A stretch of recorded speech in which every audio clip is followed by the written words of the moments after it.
이 시간 우리가 나눌 하나님의 말씀은 사도행전 6장 1절에서 7절의 말씀입니다. 하나님의 말씀을 봉독해 올리겠습니다. 그때에 제자가 더 많아졌는데 헬라파 유대인들이 자기의 과부들이 매일의 구제에 빠짐으로 히브리파 사람을 원망하니 12 사도가 모든 제자를 불러 이르되 우리가 하나님의 말씀을 제쳐놓고 접대를 일삼는 것이 마땅하지 아니하니 형제들아 너희 가운데서 성령과 지혜가 충만하여 칭찬받는 사람 7을 택하라. 우리가 이 일을 그들에게 맡기며 우리는 오로지 기도하는 일과 말씀 사역에 힘쓰리라 하니 온 무리가 이 말을 기뻐하여 믿음과 성령이 충만한 사람 스데반과 또 빌립과 브로고로와 니가노르와 디몬과 바메나와 유대교에 입교했던 안디옥 사람 니골라를 택하여 사도들 앞에 세우니 사도들이 기도하고 그들에게 안수하니라. 하나님의 말씀이 점점 왕성하여 예루살렘에 있는 제자의 수가 더 심히 많아지고 허다한 제사장의 무리도 이 도에 복종하니라. 아멘. 오늘은 초대교회 7 첫 집사의 선택 기준에 관한 말씀을 나누려고 합니다. 성령 충만한 사도들에 의해 태동된 초대교회는 시작부터 성령의 놀라운 역사가 있었습니다. 또 반면에 사단은 교회의 부흥을 무너뜨리기 위해서 온갖 수단과 방법을 다 동원해서 교회의 부흥을 방해했던 것입니다. 사탄의 회방의 역사의 첫 번째는 외적인 핍박이었습니다. 산헤드린 공회를 동원하고 제사장들을 동원하고 바리새인들을 통해서 교회를 향한 엄청난 핍박을 가했던 것입니다. 이로 말미암아 핍박을 피하여 성도들은 예루살렘을 떠날 수밖에 없었고 흩어진 성도들이 가는 곳마다 복음의 씨앗이 되고 가는 곳마다 주의 몸된 교회를 세우게 되었던 것입니다. 사탄이 외적 핍박이 교회를 무너뜨릴 줄 알았는데 오히려 복음의 확장의 열매를 맺게 했던 것입니다. 그러자 사탄은 이번에는 내적으로 성도들의 마음에 탐심과 욕심과 불평과 이러한 자랑거리들을 통해서 교회를 무너뜨리기 위해서 사용하였습니다. 그것이 사도행전 5장에 나와 있는 아나니아와 삽비라 사건입니다. 바나바라는 사람이 자기의 전 재산을 공회에 드려 모두가 내 것 내 것 할 것 없이 쓸 때에 모두가 바나바를 존중히 여기고 그를 귀히 여기게 되자 그 이름이 탐심이 나서 이 아나니아와 삽비라도 자기의 재산의 반은 감추어 두고 반만 드리면서 이것이 전부입니다 라고 성령을 속인 죄로 말미암아 교회 안에서 즉사했습니다. 뜨거운 교회의 공동체가 찬물을 확 끼얹는 그러한 사건이 벌어졌던 것입니다. 그러면 교회가 싸늘하게 식을 줄 알았는데 오히려 교회와 성도들은 살아계신 하나님을 더 두려워하면서 더 열심히 복음에 힘을 다했기 때문에 그 결론이 뭐냐? 오늘 우리가 읽은 사도행전 6장 1절의 시작이 뭐냐면 그때에 이 말은 뭐냐면 외적인 박해와 또 아나니아와 삽비라가 죽는 끔찍한 사건 그 있음에도 불구하고 제자가 더 많아졌다. 이렇게 6장의 말씀이 시작되고 있습니다. 이러한 관점에서 보면요, 때때로 내 생각대로 되어지지 않고 또 나는 어려움이 많은데 하나님께서 주무시는 것처럼 가만히 계시고 또 나는 진짜 괴롭고 힘든데 하나님께서 이 문제를 해결해 주시지 않는 것 같이 속상하고 어려운 것 같지만 하나님께서는 모든 것을 합력하여 하나님의 뜻을 이루시며 선의 역사를 이루어 가시는 줄로 믿으시기 바랍니다. 어떠한 여건에도요 우리 불평할 것 없어요. 초대교회는요 핍박하면 나가서 전했고요 또 내적인 어려움이 있어도 더 하나님을 경외하고 이렇게 교회가 부흥하게 될 때 또 하나의 문제가 생겼는데 그것이 구제하는 문제였습니다. 예루살렘 교회는 헬라파 유대인과 히브리파 유대인으로 구성되어 있었습니다. 다 유대인은 유대인입니다. 그런데 헬라파 유대인이라는 말은 예루살렘에 집이 없는 사람들입니다.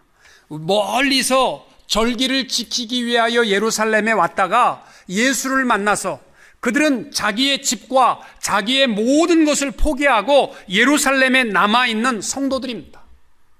또 히브리파 유대인이라는 말은 아람어를 쓰는 예루살렘의 근거지를 가지고 살아가고 있는 사람들입니다. 근데 이 사람들이 함께 공동체를 이루고 있는데 구제하는 일에 있어서 헬라파 유대인들은 왜 우리 과부들은 이렇게 구제하는 일에 몇 사람이 자꾸 빠지느냐, 여기에 대해서 불평이 있었고, 히브리파 사람들은 뭐 공평하게 하는데 그거 가지고 불평이 많다, 그래가지고 갈등이 있었던 것입니다.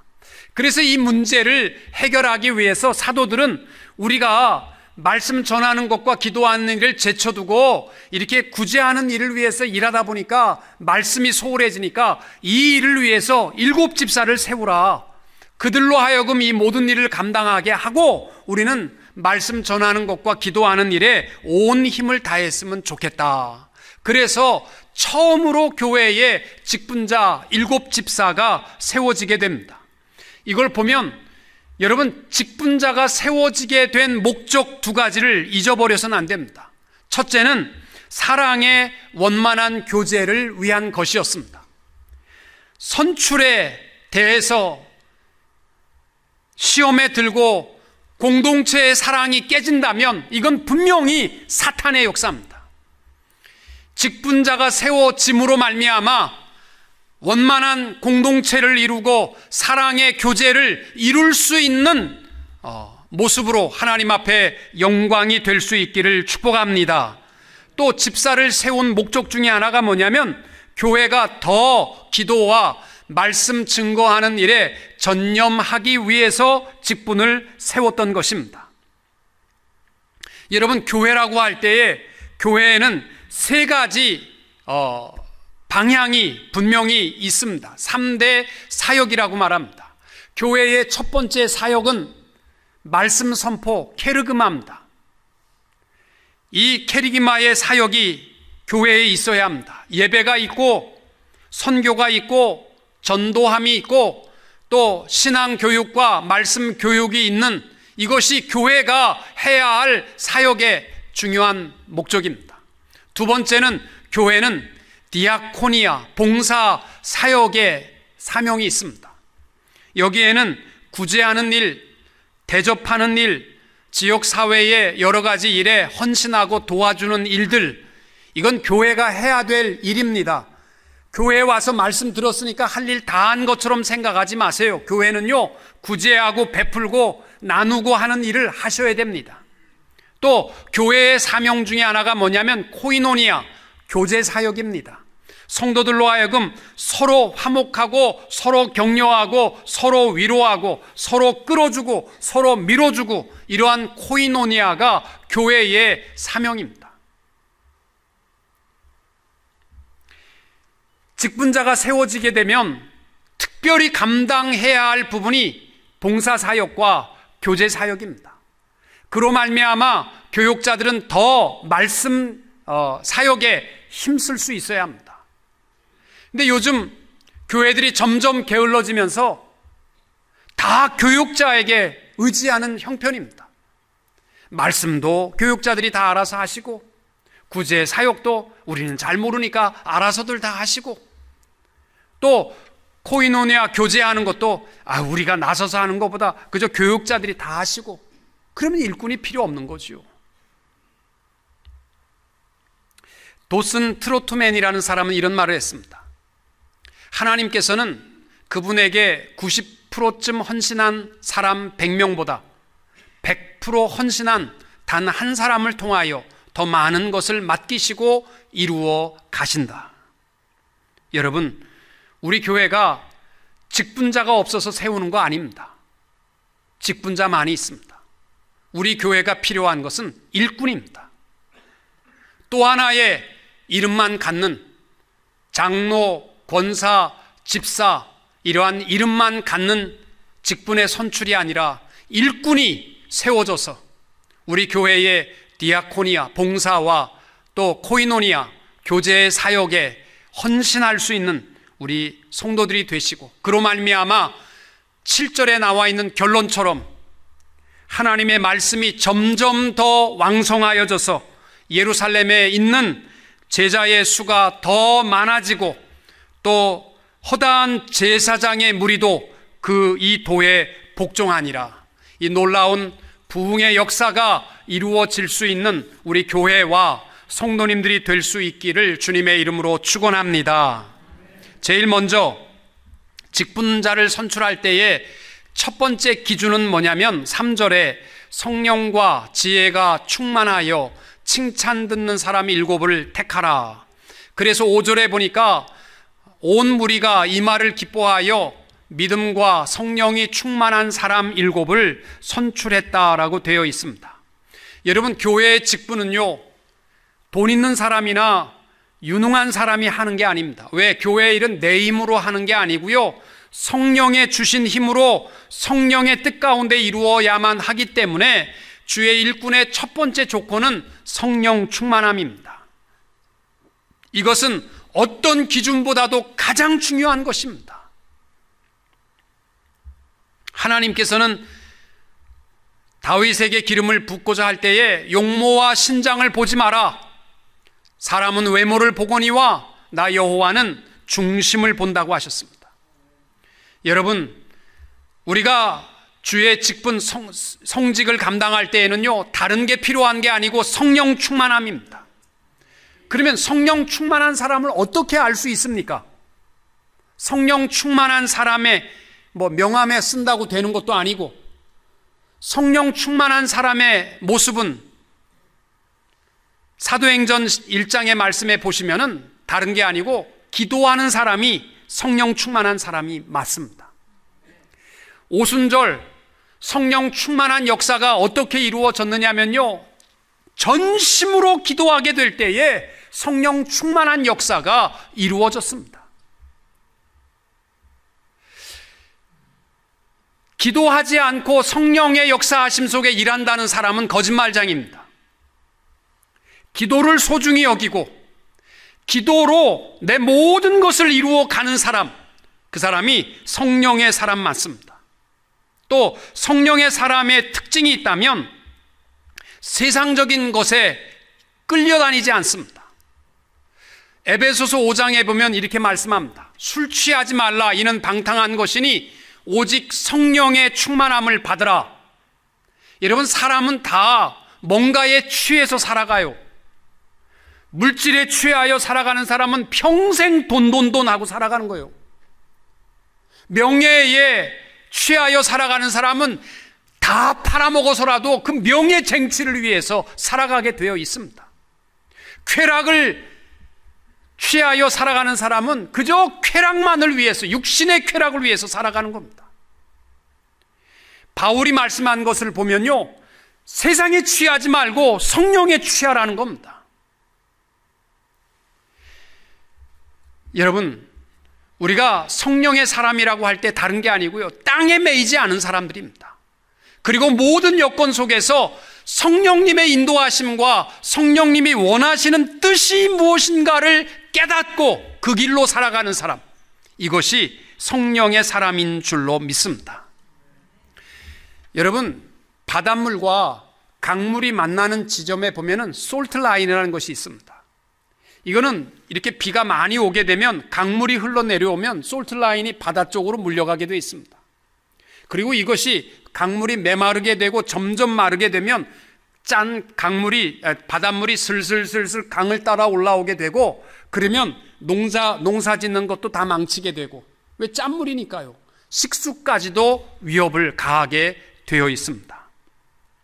여러분, 우리가 성령 충만함으로 세상의 모든 것을 이길 수 있는 것은 딱 한 가지밖에 없어요. 성령의 공급하심과 성령의 힘으로 우리는 세상을 이길 수 있게 되는 줄로 믿습니다.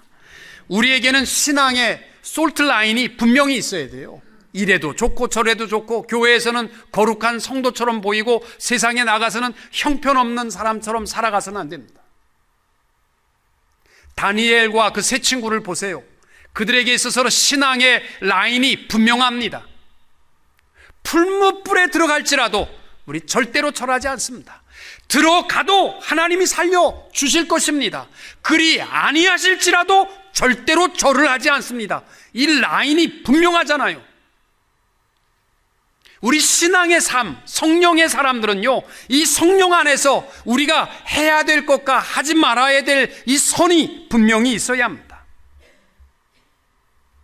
또 일꾼은 지혜에 충만한 사람을 선출하라라고 사도들이 부탁했습니다. 이 지혜가 충만한 사람은 학식과 상식이 풍성한 사람이라는 뜻이 아니고 진리와 비진리를 분별할 수 있는 사람이라는 뜻입니다. 여러분, 여호와를 경외하는 것이 모든 지식과 지혜의 근본이라고 했습니다. 여호와를 경외하는 말은 다른 말로 하면 하나님을 두려워하는 사람이 지혜자 맞습니다. 사람은 누구나 다 나만의 두려움이 있습니다. 직장 생활을 하는 사람들은 직장에서 내가 또 잘리면 어떡하나 이러한 두려움이 있고, 실수하면 어떡하나, 또 사업하는 사람들은 이 사업이 잘 되다가 망하면 어떡하나 이런 두려움이 있어요. 사람을 만날 때에도 뭐가 잘 안 되면 어떡하나, 또 머리만 좀 아프면 이거 혹시 또 뇌암은 아닌가, 배가 좀 아프면 이것도 혹시 위암 아닌가, 뭐 별게 하여튼 우리를 다 두렵게 해요. 그러나 여러분 보세요. 하나님 한 분을 두려워하면요, 나머지는 두려워할 것 없어요. 나머지는 하나님 앞에 맡기고 자유할 수 있습니다. 그런데 하나님을 두려워하지 아니하면요, 땅 위의 모든 것이 다 무섭습니다. 살아가는 게 다 무섭습니다. 옛날에 저희 교회에 어느 집사님이신데 저보다의 연배가 한참 위였죠. 제가 대학생 때 우리 교회 학생들을 모아놓고 늘 얘기하신 게 있어요. 본인이 밥 사주면서 하신 말씀이 있어요. 그게 뭐냐면, 자기가 교회 안에서 남학생들하고 어렸을 때부터 컸는데 보니까 너무 연약하게 보인다는 거예요. 교회 남학생들은 뭐 찬양을 하면서도 눈물을 쫄쫄 흘리고, 또 기도할 때도 막 눈물 흘리고, 그렇게 기도하는 거 보면 너무 남자답지 않다는 거예요. 야, 그 눈물을 남자가 그렇게 자꾸 흘리면 되나, 그런 생각을 했었는데, 대학을 가서 이렇게 보니까 안 믿는 남자들이 너무 멋있다는 거예요. 눈물도 없고, 그 다음에 뭐 고민스러우면 탁 한 대 물고 하면서 이렇게 하고 있는 게 너무 멋있어 보였다는 거예요. 그래서 자기는 불신 결혼했대요. 멋있어서 불신 결혼했. 믿는 사람들 너무 약하게 보여서. 근데 결혼하고 보니까 세상의 찌질이라는 거예요. 뭐 요만한 문제만 있어도 덜덜덜덜 떨고 있고, 요만한 것만 당해도 또 두려워하고 있고, 자기가 알고 있는 교회에서 자란 자기 남자 친구들, 남자 학생들 보면 안 그렇대요. 하나님 앞에 기도하고 딱 일어나면 당당하다는 거예요. 하나님을 두려워하면 일어나면 당당하다는 거예요. 그렇다고 이분이요, 제발 행복하게 살려면 불신 결혼하지 말라는 거예요. 불신 결혼. 여러분, 하나님을 두려워하는 것이 복입니다. 시편 128편 1절 말씀, 여호와를 경외하며 그 도에 행하는 자마다 복이 있도다. 아멘. 여러분, 누가 일꾼 되어야 되느냐? 하나님 두려워하는 사람이 되어야 할 줄로 믿습니다. 그리고 나머지에서는 담대해야 할 수 있어야 돼요. 또 사도들이 부탁하는 직분자의 자격 기준은 칭찬을 들을 만한 사람이어야 한다. 칭찬을 듣는다라는 것은 평판이 좋다, 사람들에게 인정받는다라는 뜻이지요. 기도도 열심히 하고 또 말씀의 기준으로 살아가는데 믿는 사람들이나 안 믿는 사람들에게 손가락질 받는다면 뭔가 잘못된 겁니다. 우리는 그리스도인에게나 믿지 않는 자들에게나 다 그리스도의 향기가 되어야 되고, 그는 예수 믿는 사람으로 인정받을 수 있어야 돼요. 여러분, 우리 주위에서 누가 인정받느냐, 제가 아직 어리지만 살아오면서 느낀 건 뭐냐면, 관용을 베푸는 사람이 인정받습니다. 모든 일에 막 계산해가지고 딱 자르고 뭐 이렇게 하는 것보다 관용을 베푸는 사람이 인정받습니다. 베푸는 사람 앞에서는 고개를 숙이게 되어 있습니다. 또 누가 사람들하고 함께 하기를 좋아하느냐면 즐거워하고 기뻐하는 사람과 함께 하기를 좋아합니다. 그 사람하고 함께만 하면 화를 내고 짜증내고 폭발하고 욕하고 그런 사람 여러분 가까이 하고 싶은 사람 세상에 누가 있어요? 없어요, 그런 사람은. 근데 그 사람은 항상 즐겁고 항상 기쁘고 항상 긍정적이고 그런 분들하고 함께해야 우리도 변화되고 그런 분들 주위에 보면 사람들이 많습니다. 그런데 성경에 보시면 이 두 가지는요 동시적이에요. 관용을 베푸는데 짜증내는 사람 봤습니까? 또 마음에 기쁨도 없는데 베푸는 사람 없어요. 빌립보서 4장 4절과 5절에 보면 주 안에서 항상 기뻐하라. 내가 다시 말하노니 기뻐하라. 너희 관용을 모든 사람에게 알게 하라. 주께서 가까우시니라. 사도 바울이 말씀하는 거 보면요 기뻐하라는 거요. 그리고 베풀라는 겁니다. 이 두 가지는 동시적인 거요. 마음의 기쁨이 충만하면 베풀게 돼 있어요. 그래서 내적인 기쁨의 외적인 표현이 뭐냐면 베품입니다. 관용입니다. 여러분 세계에서 어느 나라든지 공통적으로 바가지를 제일 많이 씌우는 지역은 어디냐면 신혼여행 많이 오는 지역입니다. 그런 데는요 이 신혼부부로 왔다 그러면 이건 호구예요. 뭐 택시비도 2배로 받고 식사비도 2배로 받고 그래도 사람들이요 안 싸워요. 왜? 너무 행복하니까 마음이 기쁘니까 그래 먹어라 그러고서 주는 겁니다. 그래서 일꾼이 누구가 되어야 되느냐? 다른 게 아니고 관용할 줄 아는 사람, 베풀 줄 아는 사람이 되어야 되고 또 하나는 늘 즐거워하는 긍정적인 사람이 주의 일꾼이 되어야 할 줄로 믿습니다. 세 번째로 일꾼이 세워진 결과는 기도와 말씀 전하는 일에 전심할 수 있도록 협력하는 사람이 되어야 합니다. 여러분 초대교회 직분자를 세운 목적 중에 하나가 뭐냐면 하나님의 말씀이 더 왕성하고 기도하는 일에 힘쓰기 위해서 일꾼을 세웠습니다. 그리고 7 집사가 세워진 다음에 분명한 역사는 말씀의 역사가 더 뜨거워졌다라는 것입니다. 여러분 유럽 교회를 한번 보세요. 유럽 교회가 웅장하고 어마어마한 규모의 교회를 다졌습니다. 생각해 보세요. 우리 이런 교회 하나 짓기도 성도들이 감당하기 어려운데 저 어마어마한 교회당을 짓기 위해서 얼마나 많은 성도들이 희생했겠어요. 그런데 지금은 뭐가 됐느냐? 그 안에 들어가 보면 전부 어린이 놀이터, 스케이트보드나 타고 다니는 그러한 놀이터 아니면 술집 다 바뀌었습니다. 여러분 하나님 기뻐하시겠습니까? 그러면 유럽 교회가 그 뜨겁게 헌신하던 것이 다 어디 갔어요? 그 이유는 뭐냐면 하나님의 말씀이 죽으면 교회는 죽게 되어 있어요. 유럽 교회가 자유주의 신앙을 받아들이기 시작하면서부터 하나님의 말씀을 난도질하기 시작하면서 교회는 망하기 시작했습니다. 여러분 교회의 역사 보면요 하나님의 말씀을 붙들면 교회는 부흥하게 되어 있고 하나님의 말씀을 놓으면 아무리 좋은 말과 아무리 지식적인 말을 전한다 할지라도요 울리는 꽹과리요 교회는 망하게 되어 있습니다. 일꾼이 세워진 목적은요 기도하는 일이 더 힘써야 되고 말씀이 더 풍성할 수 있도록 세워져야 할 줄로 믿습니다. 저도 목회를 하면서 그래요. 항상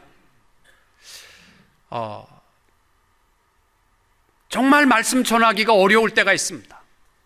하필 꼭 토요일 날 저한테 와서 어려운 문제를 얘기하는 사람들, 아무개가 시험이 들어서 교회 안 나온대요. 그 말을 꼭 하필 토요일 날 전하셔야만 되겠습니까? 그러면요 제가 설교를 준비하다가 말고 마음에 바더가 되기 시작하는 거예요. 그러면 괴롭습니다. 누가 싸우고 있는 얘기를 왜 꼭 토요일 날 저한테 하셔야만 되겠습니까? 그러면 제가 말씀을 준비하다 말고 이 말하면 또 김 집사가 또 시험에 들겠구나. 그리고 지워버려요. 그리고 또 다른 거 하고 이건 또 이 집사가 시험 들겠네. 여러분 밤새도록 설교하려고 그러다 할 말이 없어. 할 말이 없어. 그래서 여러분들 무슨 일이 있거들랑 토요일 지나서 예배 끝나고 전하세요. 저도 좀 편안하게 생각 좀 할 수 있도록.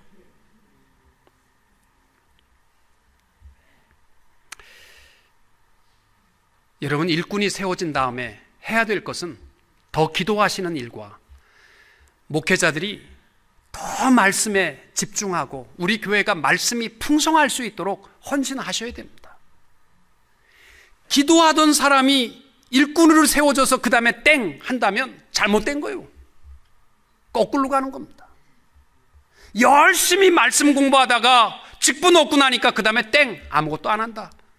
잘못된 겁니다.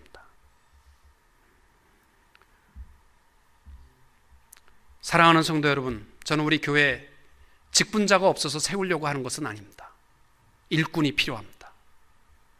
그래서 세워지는 분들이 일할 수 있기를 바랍니다. 물질도 헌신하시고 시간도 헌신하시고 하나님 앞에 온전한 모습으로 세워져서 우리 교회가 기도에 더 풍성함이 있고 말씀에 풍성함이 있는 우리 교회가 될 수 있기를 주님의 이름으로 축원합니다.